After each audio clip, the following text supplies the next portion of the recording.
جہاں پر ایک چارپائی رکھی ہو اور باتھ روم اور کمرے میں دیوار نہ ہو، این آر او اس کو کہتے ہیں؟ آپ کہتے ہیں ڈار صاحب این آر او کے بعد آئے. میں تو یہ سوال پوچھتی ہوں کہ واپس آنا تو تھا نا، ظلم نے ایک دن مٹنا تھا، یہ ہمیشہ کے لیے نہیں ہوتا. جو ظلم ہے اس کی شیلف لائف بہت چھوٹی ہوتی ہے. ڈار صاحب کو اس ملک سے جانا کیوں پڑا؟ واپس آنا تو بعد کی بات ہے، پہلے بتائیں. اور آپ کے منہ پہ قدرت کا زناٹے دار تھپڑ پڑا ہے کہ جس ڈار صاحب کو آپ نے فاؤل پلے کر کے نکلوایا، آج وہ آپ کا دوبارہ سے فائنانس منسٹر ہے. اور ڈار صاحب سے تکلیف جو ہے نا وہ این آر او کی نہیں ہے، ڈار صاحب کے واپس آنے کی بھی تکلیف نہیں ہے. ڈار صاحب سے ان کی جو اب میٹنگز بنی گالا میں ہو رہی ہیں نا، ان کے اپنے لوگوں نے مجھے بتایا کہ ان میٹنگز میں اب بات یہ ہوتی ہے کہ ڈار صاحب واپس آ گئے تو ڈالر کی قیمت جو ہے وہ نیچے آ رہی ہے، روپیہ مستحکم ہو رہا ہے، اسٹاک مارکیٹ جو ہے وہ بہتری کے سائنز دکھا رہی ہے، اوپر جا رہی ہے. ڈیزل اور پیٹرول کی پہلی بار قیمتیں اس طرح سے کم ہوئی ہیں. اور ڈار صاحب کیونکہ ایکسپیرینسڈ آدمی ہے، بہت دفعہ ملک کو معاشی بحرانوں سے نکال چکے ہیں، ایسے معاشی بحرانوں سے بھی انہوں نے نکالا ہے جب امید کی کوئی کرن نظر نہیں آتی تھی. تو تکلیف ان کو اصل میں یہ ہے، جو ان کی گفتگو ہے آپس کی، وہ یہ ہے کہ اب ڈار صاحب واپس آ گئے ہیں، اکانومی کی بہتری کے اشارے مل رہے ہیں، اور اکانومی اگر بہتر ہو گئی تو ہمیں کون پوچھے گا؟ اصل میں تکلیف یہ ہے ڈار صاحب سے. تو پہلے تو اس بات کا جواب دو نا کہ تم نے اپنے سیاسی مخالفین پر جھوٹے مقدمے بنائے کیوں؟ اور آج اللہ تعالیٰ کا فضل ہے، میں نے پہلے بھی یہ کہا تھا کہ جھوٹ کو ایک نہ ایک دن مٹنا ہوتا ہے، باطل کو مٹنا ہوتا ہے، حق کو آنا ہوتا ہے. آج جب تمہارا بھیانک چہرہ نظر آ رہا ہے، کبھی تم بشیر میمن صاحب کو پرائم منسٹر ہاؤس میں بلا کر کہو مریم کو گرفتار کرو، شہباز شریف کو گرفتار کرو، اور وہ کہے بھائی میں کیوں کروں، کوئی کیس ہو تو کروں نا، مجھے نہیں پتا، تم جیسے مرضی کرو. اور اس کے بعد کبھی آپ جسٹس جاوید اقبال صاحب کو بلیک میل کر کے کہیں. اب وہ بیچاری طیبہ گل جو ہے وہ اپنی ویڈیو لے کر ایک وقت کے پرائم منسٹر کے پاس گئی اور اس نے کہا کہ آپ کا جو نیب کا چیئرمین ہے وہ مجھے بلیک میل کر رہا ہے، تو اس کو بھی 1 مہینہ حبس بجا میں رکھ لیا. اس سے وہ ویڈیو لے لی کہ ہاں میں ایکشن لیتا ہوں، اور بعد میں پتا چلا کہ وہ ویڈیو دکھا کر وہ جاوید اقبال صاحب کو بلیک میل کرتے رہے. یہ تو اس کے احتساب کی اصل حقیقت ہے. شرم نہیں آتی اس انسان کو کہ آج بھی معافی مانگنے کی بجائے این آر او کی رٹ لگا کے بیٹھا ہے. میں بتاتی ہوں تمہیں این آر او کیا ہوتا ہے.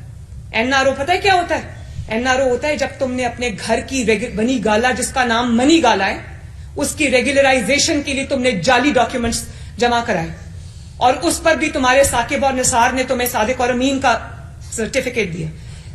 وہ صداقت اور امانت کی داستانیں پہ پوری دنیا نے سنی. این آر او اس کو کہتے ہیں کہ جس دن تمہیں پنجاب گورنمنٹ ملی، تم نے اسی دن فرا گوگی کے کیس ختم کرا دیے، بلکہ جو پنجاب میں بیوروکریسی کے تبادلے کیے وہ کیے ہی اس لیے کیونکہ تم فرا گوگی کے کیسز پہ پردہ ڈالنا چاہتے تھے. اس کی وجہ یہ تھی کہ فرا گوگی نے جو بھی کمایا تھا اس کی فرنٹ وومن وہ پیرنی پنکی تھی اور تم تھے. اس کے سب فٹ پرنٹ جو ہیں وہ جاتے تھے بنی گالا کی طرف. اور جس نے کہا کہ تمہاری نیپیاں اسٹیبلشمنٹ چینج کرتی ہے اور وہ پنجاب کا سب سے بڑا ڈاکو ہے، اس کو تم نے چیف منسٹر پنجاب بنا دیا. اس کے بیٹے کو بھی کل لاہور ہائی کورٹ سے ریلیف ملا، جس کورٹ کے پاس اتنے بڑے بڑے ایف آئی آئی کے پاس ثبوت ہے اس کی منی لانڈرنگ کے، اس کے حق میں کل فیصلہ آتا ہے. اس کو کہتے ہیں این آر او. تمہارے خلاف اتنے بڑے بڑے کیسز ہیں، پاکستان کی 75 سال کی تاریخ میں تمام بٹھا لیں آپ حکمران، کسی کے خلاف ملا کے اتنا کوئی کیس نہیں ہوگا جو اس کے خلاف ہے. فورن فنڈنگ میں مجرم یہ ثابت ہوا، توشہ خانہ میں مجرم یہ ثابت ہوا، فرا گوگی کیس میں مجرم یہ ثابت ہوا. اور آپ یہ دیکھیں این آر او فرا گوگی کو کیسے ملا. اس کو راتوں رات جہاز میں بٹھا کے فرار کرا دیا. این آر او اس کو کہتے ہیں جو علیمہ باجی کو ملا، جس نے اقرار کیا ہے کہ اس نے گناہ کیا ہے لیکن اس کو کسی نے ہاتھ نہیں لگایا. این آر او اس کو کہتے ہیں.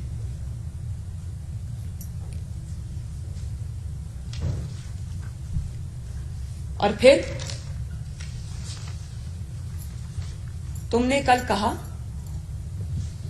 کہ کل میں انٹرویو مجھے کسی نے کلپ بھیجا کہ ہمارے معاشرے میں یہ فتنہ فورن فنڈڈ فتنہ کیا کہہ رہا ہے کہ ہمارے معاشرے میں خواتین کا ایک بڑا خاص مقام ہوتا ہے, ان کی بڑی عزت ہوتی ہے, اور اگر مریم خاتون نہ ہوتی تو جیل میں ہوتی. تو جب مریم جیل میں تھی تم نے ڈالا تھا جھوٹے مقدمے, تب مریم خاتون نہیں تھی. تم تو خواتین کے عزت کے معاملے میں بات کرنے کے بھی قابل نہیں ہو. تمہارا اتنا برا خواتین کے معاملے میں ٹریک ریکارڈ ہے. اس سے زیادہ میں کچھ نہیں کہوں گی, کیونکہ میری جو ٹریننگ ہے, میری جو اپ برنگنگ ہے, وہ مجھے اس چیز کی اجازت نہیں دیتی کہ میں عمران پہ پرسنل اٹیک کروں. لیکن کس سے چھپی ہوئی ہے وہ بات جو خواتین کے معاملے میں, ان کی عزت کے معاملے میں اس کا ٹریک ریکارڈ ہے. مریم نواز تب بھی ایک خاتون تھی جب تم نے مریم نواز کو اڈیالہ جیل میں پھینکا باپ کے ساتھ.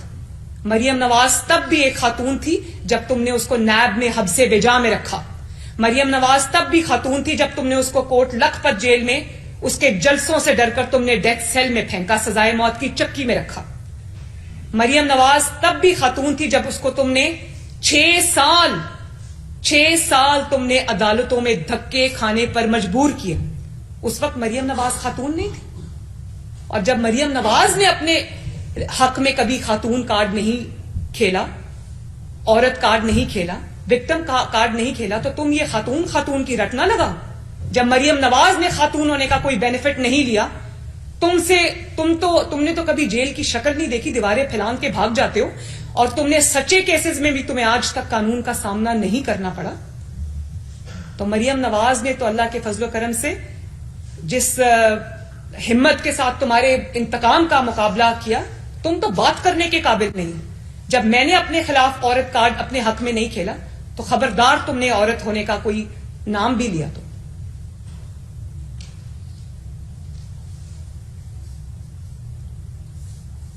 اور پھر جب تم نے مجھے میرے باپ کے سامنے گرفتار کیا, خواتین کے ساتھ اس طرح کرتے. اس وقت میں خاتون نہیں تھی, یا خاتون صرف وہی ہے جو بلی گالا میں چھپ کے بیٹھی ہوئی ہے؟ وہ ہیروں کی انگوٹھیاں لے کر بھی آج, ہیروں کے سیٹ لے کر بھی آج اپنے گھر کے کمفرٹ میں. میں تو 6 سال سے سڑکوں پہ ہوں. لیکن قدرت کا اپنا ٹائمنگ بھی ہوتی ہے, قدرت کا اپنا طریقہ ہوتا ہے سچائی کو سامنے لانے کا. اور جس طرح انسان آزمائش سے گزر کر جب سرخرو ہوتا ہے, اس بات کا مزہ ہی اور ہے. میں تو قدرت کی, اللہ تعالیٰ کی شکر گزار بھی ہوں اور حیران بھی ہوں. مجھے کوئی افسوس نہیں, میں آج بھی وکٹم کارڈ نہیں کھیلتی. جو میری ٹریننگ میرے مخالفین نے پچھلے 6 سال میں کرائی ہے, میں خود بھی, میرا پوری فیملی پارٹی مل کے میری یہ ٹریننگ کراتی تو کبھی نہیں ہو سکتی تھی. جو اللہ تعالیٰ نے مجھے ہمت دی, جو برائی کے خلاف, ظلم کے خلاف, انتقام کے خلاف, جال سازی کے خلاف کھڑے ہونے کا اللہ تعالیٰ نے مجھے حوصلہ دیا, میں اللہ تعالیٰ کی شکر گزار ہوں. اور آج میں ایک فرق مریم نواز ہوں. تو اس کا شکریہ مخالفین کا بھی بنتا ہے, اس فتنہ خان کا بھی بنتا ہے. تمہاری طرح بنی گالا میں چھپ کے یا گرفتاری کے خوف سے حفاظتی ضمانتیں نہیں کراتی پھرتی تھی میں.